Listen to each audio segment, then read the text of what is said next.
Hello people, it's your boy Osman back again with another video. As you can see, Was has joined me again. Was, how are you? Good. I'm good, thank you. Yes, you've got the classic shirt on as well. Is that 2008 season? Wow. I have no idea. I think so. I was making it up. As you guys can see, I've got the classic work kit on, so just allow me in it. This is episode 2 of Brothers United podcast.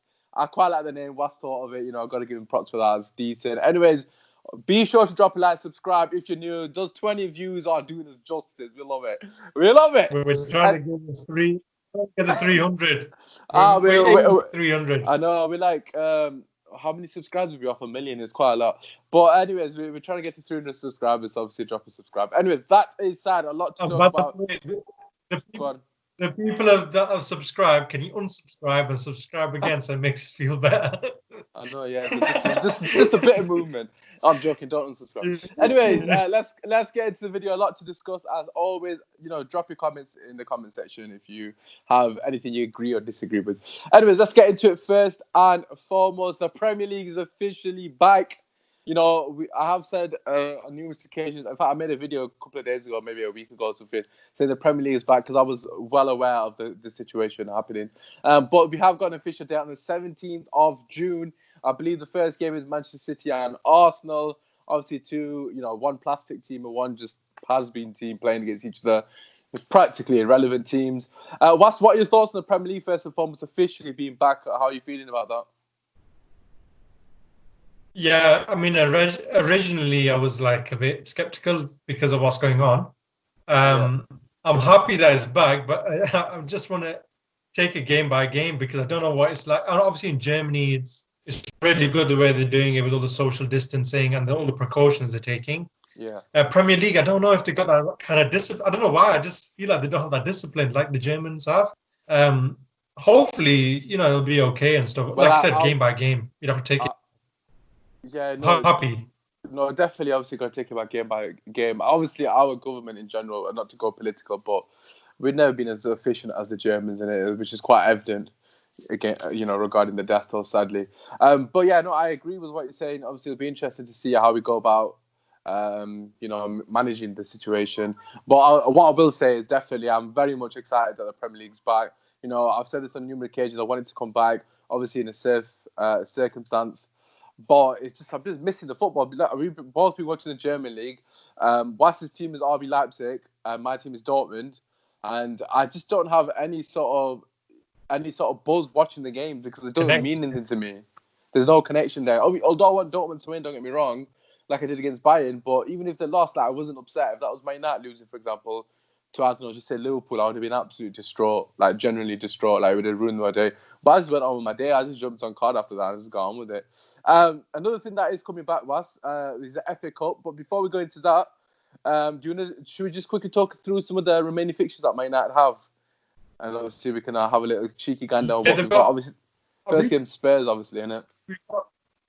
Yeah, we've got 9 games left. The first one, I've written it down here. Spurs first. Which is the toughest one. And then the Sheffield United, Brighton, Bournemouth, Aston Villa, Southampton, Crystal Palace, West Ham, and Leicester. So, I mean, I'd say Tottenham and probably Leicester, the ones that are tricky, the first and last one. Other than that, I think we should win. With the team we have back, we've got Pogba back, Rashford back. Don't know what their fitness is going to be like, but hopefully, and we've got good momentum as well, so I think we'll do well. Right, out of 9, we should win 7 at least. Yeah, I suppose it's a lot easier to say that when it's on paper. And first and foremost, I think the Sheffield United game is going to be very difficult. I think that might be one of our harder games, just for the fact that they've got a lot to play for. I feel like Leicester potentially at the time of where you play them, the last game of the season, they might already be safe in the top 4. Obviously, that's not guaranteed. We might be playing them to try to beat them to get in that position. Obviously, it remains to be seen because they were in a very poor run of form, actually. I believe they only won 1 or 2 games in 10 or something. So Leicester, the game might not be hard. Diddy was injured. Yeah, Diddy was injured, of course. Yeah, so Leicester game might not be difficult because obviously the season's done then, innit? For them, basically. So I'm assuming they'll be on holiday, metaphorically speaking. I think Sheffield United one will be difficult. The other games, you've got to remember that the teams are fighting for relegation, so you can't really write them off. But on paper, you would say we have got the favoured fixtures because we've gone through the hard spell. You know, we played Chelsea before the lockdown finished, beat them obviously. Played Man City in our last game, beat them 2-0 as well. So we just had to get through those games. I remember saying specifically, we just had to get through these games somehow, scrape the wins, and then we have got a favoured run. We were going to play Spurs. We would have beaten them at that moment, but obviously we don't know what happened. Coming back to the fitness, what are your thoughts anyways? Because, like, we've seen the videos and pictures of Sir McTominay, for example, looks like he's in the best shape of his life, to be quite frankly honest with you.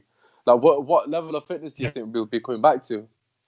Because obviously, when you watch the German teams, it looks like the first game they've struggled massively. It's hard to tell, but I mean, I think judging by those little video clips that we've seen of United training and stuff, they look all right. You talk about their physique, I think they look decent. They're running and all that business. Obviously, match fitness is totally different to just fitness in general. You can train in the gym as much as you want.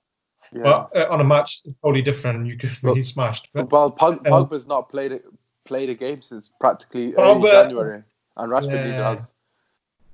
Pogba and Rashford, they might have come straight back into the team. Yeah, they've got no match fitness at all.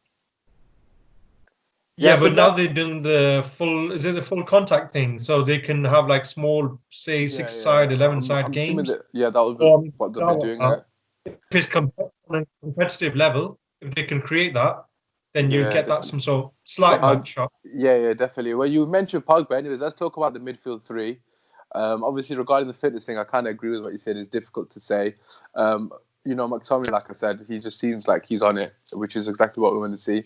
So let's talk about the midfield three. Obviously, we'll do this in more detail closer to the games. But we've got 5 fit players: Matic, Fred, McTominay, who are all kind of vying for the same place, and then Pogba and Bruno, who seem to be everybody's first 2 picks. What are your thoughts on that? Yeah, again, I was saying about Pogba not going straight back into the team. He might have to earn it. But if it was up to me, I would personally, I'll put Matic as a sitting midfielder and put Pogba and Bruno alongside each other as like more attack-minded. I think you said Pogba has to earn his place. You just said Pogba has to earn his place, Was. You said Pogba has to earn his place, and then you put him in your team. No. I did say that, but then my heart's saying just whack him in there. Just put Pogba and Bruno in there. We've still got 3 weeks, so depends on his fitness. And if he's not fully matched up, obviously you start him on the bench and then bring him on last 20, 30 minutes. You can start Fred along with Bruno, because Bruno and Fred have got this kind of understanding as well, just before the lockdown. A decent understanding. This is a bit undroppable, and I thought I'd never ever say that. Fred has done really well. He's been fantastic, to be fair. To be honest, with what you said, for me personally, I'd play Pogba, Bruno. Look, we're playing against Tottenham Hotspur at the end of the day. We have to win this game, because realistically speaking, if we win this game, I think this puts us at 6 points above them or something stupid like that. So obviously that's not loads, but with 8 games remaining after the Spurs game, if we win, then it just kind of just gives us that little cushion from at least one of our competitors. For me personally, you have to play your strongest team. They've got another 17 days, or I think it might be. I think our first game is on like maybe the 19th, which is a Saturday. I think if I can't remember correctly, but I think the Man City game and Arsenal game is on a Wednesday. I think it's Friday. Are you sure? I think it's. I think we're on a Friday. That's what I'm saying. I think Arsenal and that are playing 2 days before us, because they've got a game in hand, which is what they were meant to play on the week that they had the lockdown occurred. Yeah, so they're playing their game in hand, so are Sheffield United and Aston Villa, so they're trying to get rid of that game in hand quickly, just in case something does happen again, then they can say everyone's playing on the same games, yada yada. But anyways, I would actually pick the same midfield as you. I've gone for Matic. Again, this is not something that I would have thought I was going to say, because I've been a massive critic of Matic. But you can't knock him. He's been fantastic, and he's shown his class the last few months when we've really, really needed him. So I'd go with Matic, Pogba as the box-to-box, and then I'd go for Bruno in front of him in the number 10. Obviously, like you said, Pogba having that sort of license to do those marauding runs as a box-to-box. And I think that's a class midfield, man. For me personally, we've got experience in there. All 3 of them, Fernandes is obviously a leader. Him and Pogba together link up. I'm seeing good things. Hopefully they can provide that. And obviously Matic again, experience in this kind of game. That's what you need against Jose Mourinho as well. Pogba's going to be on it. He had that massive argument with Jose Mourinho, as we all know. So this is an opportunity for him to just put Jose in his place, basically. He was saying he's not good enough. So I think that's what I'd go for. Regarding the Fred situation, he is kind of been undroppable. However, you've got to say he's not of the quality of Pogba, and I think no one will argue that. So yeah, you've got to put your best players out for me personally. If I was to change one thing, I'll take Matic, I'll put McTominay in. I wouldn't actually put Fred in for me personally. Sadly for him, he's in a position that he's probably fighting for Pogba's position more than the DM. I don't think he can play DM. We're in a good predicament in a way.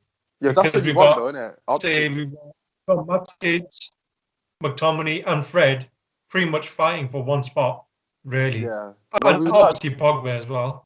We've not even mentioned Pereira, so that's obviously a positive. He's not even going to be in a look-in, which is... Pereira doesn't come to the equation for me at all. But that's what I'm saying. He shouldn't be. Another thing I forgot to mention is apparently you're allowed 5 substitutes. Now that changes the game a lot. I would definitely sub on Fred and McTominay. Yeah, Fred and McTominay for fresh legs at 70th minute, 65th minute for winning. Yeah, that makes a huge difference. Can you remember the bench comes into the factor then, and obviously you've got Garlo on the bench as well. You've got different options. I mean, everyone has to be key on the bench as well. You can almost put 5 players in the second. I mean, to be fair, it's a good point for us because I'll just obviously we're talking about the Spurs game because it's the first game. But hypothetically speaking, if you are in a position that we're winning, which is we'll just say 1-0, which probably likely given the fact that we'll be so good on the break. You rest him. Then you don't exactly rest him, but you just get fresh legs in like Matic off of McTominay, for example, potentially Fred off of Pogba. And then obviously that just sees through, and in the last 30 minutes, obviously they're going to be ready to go, potentially get a guard or even a Greenwood on. So you've got options, like you said, which is important. Speaking of options, there's been a lot said about Coutinho at the moment. Obviously, it seems that Barcelona is still trying to get rid of him for whatever reason. He's been on loan to Bayern Munich. From what I'm aware of, he's been offered to Manchester United, but we rejected him from what I'm aware of. What are your thoughts on that? Yeah, I don't see much in that story. I personally, my personal opinion, I don't want Coutinho, ex-Liverpool, and I think he hasn't got what we don't need him. We don't need him. I mean, midfield-wise, the only position we'd want is CDM. That's the only position we'd fill in midfield, definitely. And obviously a right winger, obviously Sancho and all that business. No, definitely. We don't need that kind of from like a negative kind of. I don't know, a drop off in his career or something. Well, he's a bad move. He's ex-Liverpool. Anyway. Yeah, unless it's Van Dijk, I don't want him really. To be quite frank with you, I don't think there's any truth in that story. I don't see why we'd be offered Coutinho when it's quite clear that we don't want him. And plus, we don't need him. We've got Bruno. We've got Bruno. Where is he going to play left wing when we've got Rashford? Rashford's going to be jumping at the bit to get that 30 goal a season. He's close to 20 anyways, but. So obviously we've got people that are wanting to be at the club. We don't want people like Coutinho, like you said, a drop off. It's just gonna be another Di Maria situation or like a Falcao or one of these situations. I'm just not interested. Let's move on from that. Let's talk about the FA Cup. Obviously, I mentioned at the start of the podcast. The FA Cup is also returning. They released a statement today regarding the last 8 the last 8 teams, which of course Man United are one of the 8. Our game is against Norwich. In the round of 8, the last 8. So obviously we've got a beneficial draw. What are your thoughts regarding the FA Cup? Does it have any importance to you at all? Yeah, I mean the FA Cup's really good. Yeah, I'd say it's another trophy, and it's a big trophy. I mean for playing in England, it's huge, isn't it? So and it's a good. We've got I think quite a few big teams have kind of knocked out, aren't they? I can't remember who exactly, but I know we got Norwich. No, there's quite a few big teams left actually. Is Man City still left? Sheffield United are playing Arsenal. Man City is still in there. I think Chelsea might be as well actually. I think Newcastle is. So I think it's New. I might be wrong here. I think it's Newcastle. These are the teams left. I think it's Newcastle, Norwich, Man United, Arsenal, Sheffield United, Man City, and Chelsea. I think that's right. That's only 7, so I've missed a team. I can't remember which team I've missed out. Yeah, I think along those lines. So Man City is still in. I think Chelsea and Arsenal are as well. But obviously Arsenal playing Sheffield United, so that's going to be a difficult game for them. Okay. Leicester in as well, I think, actually. But someone's playing someone, I can't remember. But yeah, like you said, it is a big trophy. Like, end of the day, Ollie's not won silverware in it. Also, this would mean that we'll be on level with Arsenal as well in terms of FA Cups won, as in the most decorated team in that competition. So that's obviously another thing. But it's just something for Ollie to say, look, I've won this trophy. At least the board back me now, believe me, and it will win a lot of fans over at the end of the day, because it is, like you said, it is a prestigious trophy in England. You know, as is, you know, the other trophies that are available, i.e. the Premier League, Europa League, etc. You know, if he was to win any of them, even if he won the Carling Cup, I'd still say, no, fair play, he's won something at least. And for him personally, I think it'd give him a lot of confidence and self-belief as well, which will potentially just move him on. So for me personally, we have to try and win it. So that's my standpoint. What would your thoughts be? Would you play a strong team in the FA Cup or what? Yeah, this is where against Norwich, you can play people like Juan Mata because he's done well against Norwich. Ighalo, Greenwood. You know, rest players. You could probably get McTominay. I would play McTominay. I wouldn't go that. That's way too rested, was. Ighalo, Greenwood, and Mata front three was. Well, but not all three of them. I mean, probably I'd play Greenwood on the right. Right. Yes, you could probably start Ighalo on the bench, but I would start with Mata. I'll probably rest someone like Bruno, maybe, or even Pogba, depending. I can't see him doing that, Wes, to be honest with you. I wouldn't personally do that. You wouldn't rest Bruno, Pogba, and everybody, man. You need to win. You can't underestimate Norwich, though. When's the first FA Cup game? I can't remember off the top. I think it was on the 27th of June or something along those lines. Oh, right, okay. It depends, obviously. Because we've got a game in 2 days, innit? Do you know what I mean? Or 3 days or whatever. Then obviously you can potentially shuffle the pack. But for me personally, we have got enough strength in depth. Everyone's fit. McTominay and Fred can play the FA Cup games against Norwich and put potentially Martin number 10. That would work. Greenwood on the right, Martial up front, Rashford left. That would be fine. But you have Preston Dan James and Pogba. Oh yeah, Dan James. Yeah, I forgot about him. So he could potentially get a minute. So we'll have to wait and see. To be fair, I kind of rested Bruno and Pogba there, but just as options, and we'll see what happens. Anyways, moving on from that, I just want to quickly touch upon something else that's happened before the end of the podcast. Louis van Gaal's comments so for those of you who aren't aware, Louis van Gaal's come out. I'm not sure if it was yesterday or if it was just reported yesterday, but basically saying that we spent a lot of money, but Ed Woodward didn't give me my first option. What's the point spending all the money if you're going to give me my seventh option? He basically said something along those lines. So practically saying that Ed Woodward was taking the piss. Before you come in, I just want to say, right, I don't remember all Van Gaal signing off the top of my head, but from what I do know is he signed a lot of quality players. Man had Falcao and Di Maria, Rooney, Van Persie, and obviously they was already at the club, but Rooney, Van Persie, Hernandez, I believe was Hernandez. He got rid of Hernandez as well, if I'm not mistaken. Bought Martial as well. He got rid of Welbeck. He bought Martial. Obviously, Martial was young. Got rid of Welbeck. Got Daley Blind, which was definitely probably his first option, given the way they just did in was it the World Cup or the Euros? I can't remember. I think it was the Euros where Van Persie scored that header, that flying Dutchman header. I can't remember. But I just think it's a load of bullshit, to be honest. He got Depay as well. Yeah, fair enough, Schneiderlin wasn't world class, but what are your thoughts on his comments? Is he chatting shit or has he got a point? I don't know. I think he's chatting rubbish now. What's the point? I think he doesn't like the fact that he got sacked. He's been sour because he got sacked and is messed up his CV and all that business. But I mean, I think he's chatting rubbish. Though. It was harsh to be the sack. Yeah, it was disgusting. Really, to be quite. Although I wanted him sacked in December, mate. I'm not gonna backtrack on what I said. He was probably the worst manager I've ever seen at Man United in my lifetime. He's very boring. He's worse than Moyes for me. Boring. People are slagging Moyes off, but Van Gaal had a lot of good players in his team. Like Moyes, fair enough, he had a few. Obviously, he had a similar sort of team, but Van Gaal had bought Di Maria and Falcao and Daley Blind, who was actually really good then. So I don't know. Yeah.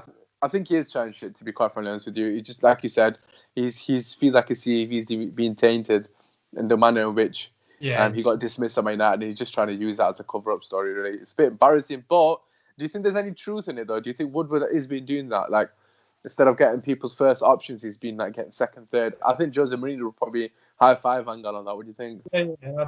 I think he has done that, but only, I feel now, like, the last, say, since the Maguire and all that business that we've signed, you can tell maybe the manager or someone else has got a say in it, because I think he goes for those, Woodward, he goes for those high-end marquee, that's it, marquee, Di Maria, look at Sanchez.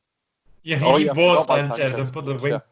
Yeah, the wages, that's one of the, doesn't go down as the worst ever in our history, probably. And he does that. He would have got Gareth Bale. That's something that you would buy, Gareth Bale. That kind of signing, marquee signing. 100%.